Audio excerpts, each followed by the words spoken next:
Hello दोस्तों क्या आपने कभी सोचा है कि अगर किसी पर सच में किसी शैतान का साया पड़ जाए तो क्या होता है। हमने कई हॉरर फिल्में देखी हैं, लेकिन आज हम एक ऐसी फिल्म के बारे में बात करने जा रहे हैं जो सिर्फ किसी की कल्पना नहीं है। यह अमेरिकी इतिहास में पैरानॉर्मल एक्टिविटी के सबसे ज्यादा डॉक्यूमेंटेड और असली मामलों में से एक पर आधारित है। हाँ दोस्तों, आज हम बात करने वाले हैं एक शानदार अमेरिकन हॉरर फिल्म के बारे में जिसका नाम है द रिचुअल। साल 2025 की यह फिल्म, जिसकी IMDb रेटिंग है 4.5 आउट ऑफ 10, खास तौर पर 1928 के उस भयानक घटना से इंस्पायर्ड है जब एमा श्मिट नाम की एक महिला पर एक भयानक शैतान का साया पड़ गया था। उस महिला पर लगभग 25 से 30 बार एक्सोर्सिज्म की प्रक्रिया की गई थी और यह हॉरर फिल्म उसके साथ घटी उन्हीं घटनाओं पर आधारित है। हम उम्मीद करते हैं कि आपको यह कहानी पसंद आएगी, तो जल्दी से हमारे चैनल को सब्सक्राइब कर लीजिए क्योंकि अब हम शुरू करने वाले हैं इस फिल्म की कहानी को। First of all, reveal yourself!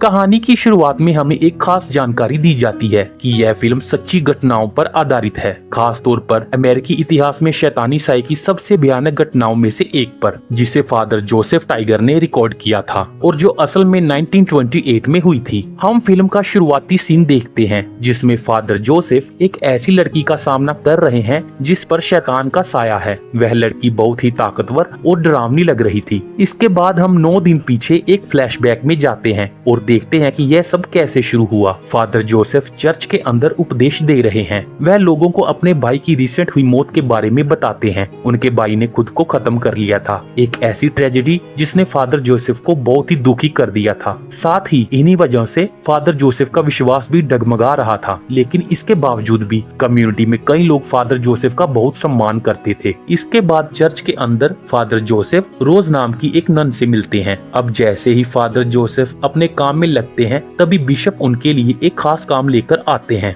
Bishop, जो चर्च के प्रमुख हैं, उन्हें एमा श्मिट नाम की एक युवा महिला के बारे में बताते हैं। वह उन्हें बताते हैं कि एमा गंभीर मानसिक समस्याओं से जूझ रही थी। कई डॉक्टर्स के इलाज की कोशिशों के बावजूद भी उसे कोई फायदा नहीं हुआ था। उस लड़की पर बुरी आत्मा का साया था और उसे एक्सोर्सिज्म यानी झाड़ फूंक की सख्त जरूरत थी। जोसेफ ने पूछा कि क्या ये झाड़ फूंक का काम उसे ही करना होगा, लेकिन बिशप ने उन्हें मना करते हुए कहा कि नहीं, उन्हें बस मदद के लिए वहां रहना होगा। जबकि असली झाड़ फूंक का काम फादर थियोफिल्स करने वाले थे, जो इस काम में माहिर थे। जोसेफ ने सुझाव दिया कि शायद इस लड़की को किसी साइकेट्रिस्ट के पास ले जाना चाहिए, लेकिन बिशप जानते थे कि कोई भी डॉक्टर उसे ठीक नहीं कर सकता क्योंकि उसकी हालत साइंस की समझ से परे थी। उस पर एक शैतान का साया था। बिशप ने जोसेफ को बताया कि लड़की का पता उस फाइल में है जो उन्होंने उसे दी थी, और फिर वे चले जाते हैं। असल में यह फादर जोसेफ के लिए एक सीधा सीधा आदेश था। फादर जोसेफ ने एमा की फाइल देखी और उसे चर्च लाने का इंतजाम किया। एमा के आने पर उसकी आंखों पर एक पवित्र कपड़ा बांध दिया गया, जिसके बाद फादर जोसेफ फादर थियोफिल्स से मिलने चले गए, जो चर्च के अंदर उनका इंतजार कर रहे थे।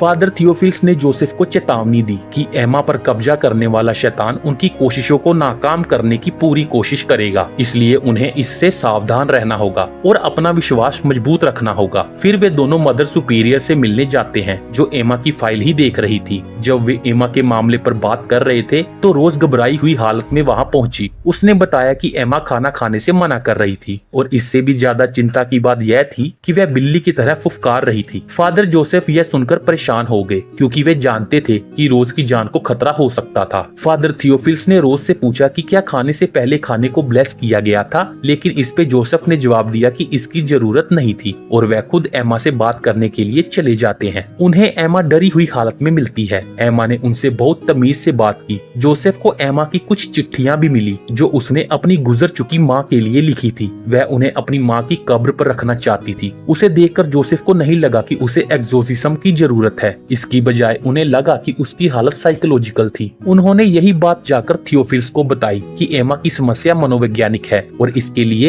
एक्सोर्सिज्म की जरूरत नहीं है। हालांकि थियोफिल्स का कहना था कि उसकी समस्या मनोवैज्ञानिक नहीं थी, बल्कि यह कुछ बहुत ही ज्यादा गंभीर मामला था।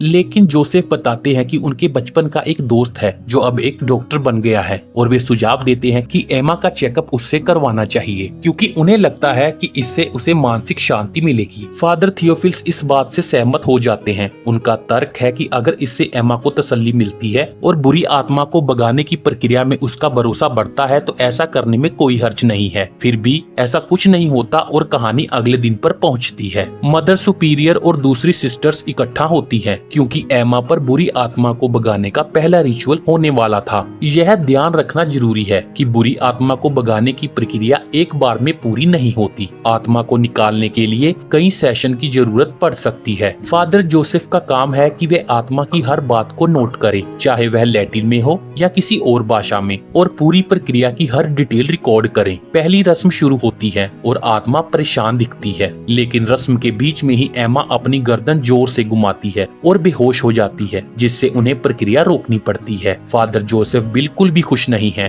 उन्हें अब भी लगता है कि एमा की जांच किसी डॉक्टर से करानी चाहिए। उन्हें शक इसलिए था क्योंकि वे पहले कभी ऐसी किसी प्रक्रिया में शामिल नहीं रहे थे। फिर अगली सुबह फादर जोसेफ बाहर निकलते हैं और देखते हैं कि फादर थियोफिल्स एमा से बात कर रहे थे। बाद में उसी रात वे फिर से रिचुअल शुरू करते हैं। सिस्टर्स प्रार्थना और मंत्र पढ़कर फादर थियोफिल्स की मदद कर रही थी। फिर अचानक एमा बेकाबू हो जाती है और फादर थियोफिल्स को गुस्से भरी नजरों से घूरने लगती है, लेकिन फिर भी वे रिचुअल जारी रखते हैं। इसके बाद एमा फादर जोसेफ को निशाना बनाती है और उन्हें लुभाने की कोशिश करती है। वह उनके हाथ को भी चाटती है, लेकिन जोसेफ किसी तरह खुद को एमा से छुड़ा लेते हैं। इसके बाद एमा सिस्टर रोज को निशाना बनाती है, जो शारीरिक रूप से कमजोर थी। एमा उनके बाल पकड़कर उन्हें ऊपर उठा लेती है, जिससे रोज के सिर से बालों का एक गुच्छा उखड़कर अलग हो जाता है। इस घटना के बाद वे इस रिचुअल को रोक देते हैं। हालांकि फादर जोसेफ रोज को लेकर बहुत परेशान थे, इसलिए उस रात वे फादर थियोफिल्स के पास जाते हैं और उन्हें जोर देकर कहते हैं कि इस रिचुअल में किसी और को शामिल नहीं किया जाना चाहिए, क्योंकि इससे उन्हें दूसरों को नुकसान पहुंचने का डर बना रहता है। लेकिन थियोफिल्स स्थिति की गंभीरता को समझते हैं और जोसेफ को सुझाव देते हैं कि अगर सिस्टर रोज इसमें हिस्सा नहीं ले सकती तो उनकी जगह वह किसी और को रख सकते हैं। यह सुनकर फादर जोसेफ वहां से चले जाते हैं। अगले दिन जब वे सिस्टर रोज से मिलने जाते हैं तो रोज उन्हें बताती है कि वह ठीक है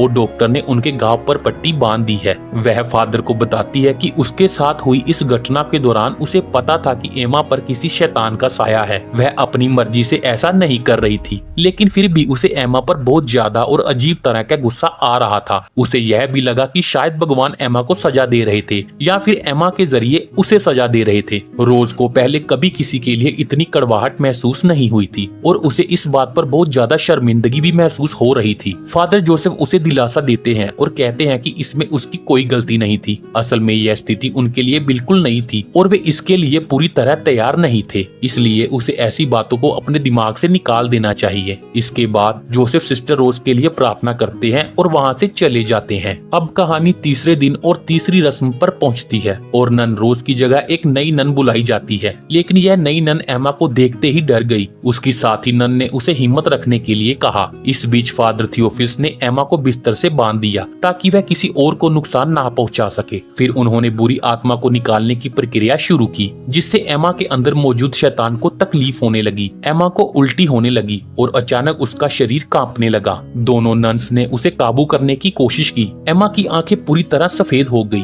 उसने अपनी गर्दन घुमाई और अजीब तरह से स्थिर हो गई। ठीक उसी समय कुर्सियां अपने आप हिलने लगी। एमा के अंदर मौजूद शैतान ने कहा कि वे सभी पापी हैं और अपने गुनाहों को छिपा रहे हैं। नतीजतन उन्हें एक्सोर्सिज्म रोकना पड़ा। इसके बाद फादर थियोफिल्स जब अकेले बैठे थे तो फादर जोसेफ उनसे मिलने आते हैं। जोसेफ यह जानना चाहते थे कि असल में क्या हुआ था और एमा क्या कह रही थी। थियोफिल्स ने उन्हें बताया कि वह एमा नहीं बल्कि उसके अंदर का शैतान बोल रहा था और फिर वे अचानक कमरे से चले गए। उस रात सोते समय जोसेफ एक अजीब आवाज सुनकर जाग जाते हैं।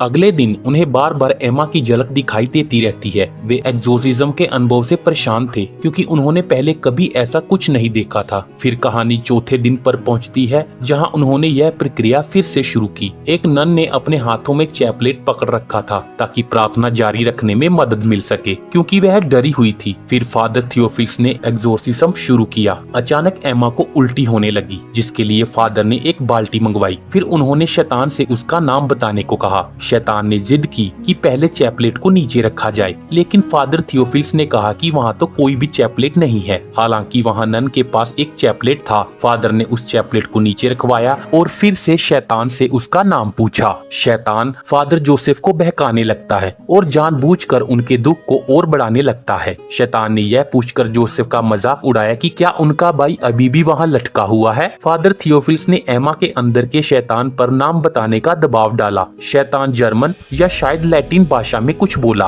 और अचानक एमा ने मांस का एक टुकड़ा उगल दिया। अपने गुजर चुके भाई का जिक्र सुनकर परेशान हुए फादर जोसेफ कमरे से बाहर चले गए। फिर अगले दिन जोसेफ अपने भाई का सामान देख रहा था। इसमें सेंट माइकल का एक लॉकेट भी था। बाइबल में सेंट माइकल एक शक्तिशाली फरिश्ता और भगवान की सेना का लीडर था। जोसेफ को अपने भाई के बचपन की एक फोटो भी मिलती है। इसके बाद जब जोसेफ एमा को खाना देने जाते हैं तो उन्हें एमा का लिखा हुआ एक नोट मिलता है। उसमें लिखा था कि अगर वह उसे उसको सौंप दे तो उसे क्या मिलेगा। यह लाइन जूडस की ओर इशारा करती थी। अब जिन्हें जूडस के बारे में नहीं पता, हम उन्हें बता दें, जूडस जीसस क्राइस्ट के शिष्यों में से एक था, लेकिन उसने 30 चांदी के सिक्कों के बदले उनके साथ धोखा किया था। खैर, जोसेफ वह नोट सिस्टर रोज को दिखाता है और उन्हें एहसास होता है कि एमा के अंदर जूडस है। फिर सीन बदलता है और अब वे एमा पर 5वें दिन की प्रक्रिया शुरू करते हैं। रिचुअल शुरू करने से पहले एमा की जांच करने पर उन्हें उसके शरीर पर कई ऐसे खून के धब्बे मिलते हैं जिनका कोई कारण उन्हें समझ नहीं आता। शायद शैतान ने उसे नुकसान पहुंचाने की कोशिश की थी। तभी फादर थियोफिल्स एमा को बांधने लगते हैं। जोसेफ इसका विरोध करते हुए कहते हैं कि उनकी हरकतों से उसकी हालत और बिगड़ रही है और पूछते हैं कि क्या वे थोड़ा इंतजार नहीं कर सकते। उसका दोस्त 1-2 दिन में लौटने वाला है और हो सकता है कि एमा को बस एक डॉक्टर की ही जरूरत हो। हालांकि थियोफिल्स जोर देते हैं कि अगर उन्होंने इंतजार किया तो एमा शायद बच ही ना पाए। वे रिचुअल जारी रखते हैं। रिचुअल के दौरान एमा अचानक उठकर बैठ जाती है और उन्हें गुस्से से घूरने लगती है, लेकिन फादर थियोफिल्स नहीं रुकते। एमा लैटिन भाषा में कुछ बोलने लगती है और थियोफिल्स भी उसी भाषा में उसको जवाब देते हैं। फिर एमा पूरी तरह बेकाबू हो जाती है, यहाँ तक कि वह बिस्तर भी तोड़ देती है। सिस्टर्स उसे काबू में करने की कोशिश करती हैं, लेकिन एमा एक सिस्टर का हाथ अपने वजन के नीचे दबा देती है। यह देखकर जोसेफ रिचुअल रोक देते हैं और सभी को बाहर भेज देते हैं। फिर वह थियोफिल्स से बहस करते हैं कि उन्हें रुक जाना चाहिए, क्योंकि उनका मानना है कि एमा को सचमुच एक साइकेट्रिस्ट या डॉक्टर की जरूरत है। थियोफिल्स जवाब देते हैं कि जोसेफ ऐसा इसलिए कह रहे हैं क्योंकि उनका विश्वास डगमगा गया है। हालांकि फादर जोसेफ अपनी बात पर अड़े रहते हैं। फिर थियोफिल्स उन्हें स्थिति समझाते हुए बताते हैं कि उन्हें पहले भी एमा की मदद के लिए बुलाया गया था जब वह छोटी थी। उसकी माँ ने उन्हें तब बुलाया था जब वह नए नए एग्जोर्सिस्ट बने थे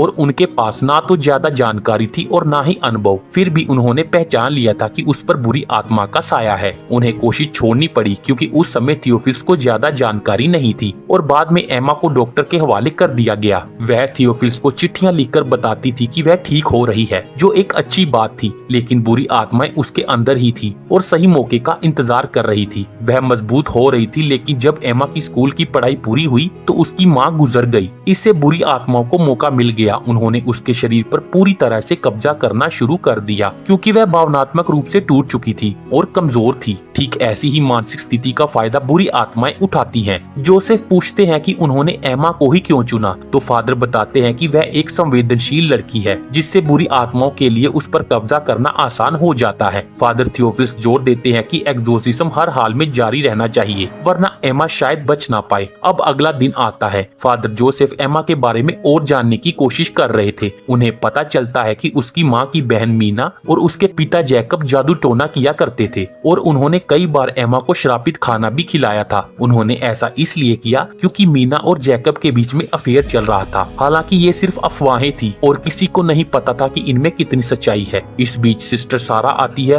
और फादर को एमा के कमरे में ले जाती है, जहां वे उसे नग्न और बुरी तरह से खुद को चोट पहुंचाते हुए देखते हैं। फादर थियोफिल्स आगे आते हैं और एमा को कपड़े से ढक देते हैं। इसके बाद अगले सीन में हम मदर सुपीरियर को देखते हैं, जो इस स्थिति से बहुत ज्यादा नाराज थी। एमा की मौजूदगी ने दूसरी सिस्टर को सदमे में डाल दिया था और वह ज्यादा हिंसक हो गई थी। मदर सुपीरियर थियोफिल्स को इस मामले को सुलझाने के लिए 1 हफ्ते का समय देती हैं और वे एमा को तय खाने में रखना शुरू कर देते हैं, क्योंकि उसे दूसरों के साथ आम कमरे में रखना बहुत जोखिम भरा था। आखिरकार सीन फिर बदलता है और जोसेफ का दोस्त, जो एक डॉक्टर था, एमा की जांच करने आता है। पता चलता है कि एमा गंभीर रूप से भूखमरी और डिहाइड्रेशन से जूझ रही थी। उसे आराम की सख्त जरूरत थी। इसी बीच रोज गुस्से से बढ़ती ही जा रही थी। यह स्थिति एक शैतान की वजह से पैदा हो रही थी, जो उनके विश्वास को कमजोर करने और रिचुअल को नाकाम करने के लिए उसके गुस्से को भड़का रहा था। इसके बाद हम फादर जोसेफ को चर्च में प्रार्थना करते हुए देखते हैं। हालांकि उन्हें बार बार एमा की यादें परेशान कर रही थी। शैतान उनके दिमाग के साथ खेल रहा था। फिर बिशप आते हैं और उनसे एमा की हालत के बारे में पूछते हैं। जोसेफ उन्हें बताते हैं कि उसकी हालत ठीक नहीं है। बिशप उन्हें याद दिलाते हैं कि एक पैरिश प्रीस्ट के तौर पर उन्हें मजबूत रहना होगा। बाद में चर्च के अंदर सिस्टर रोज फादर जोसेफ से मिलने आती है।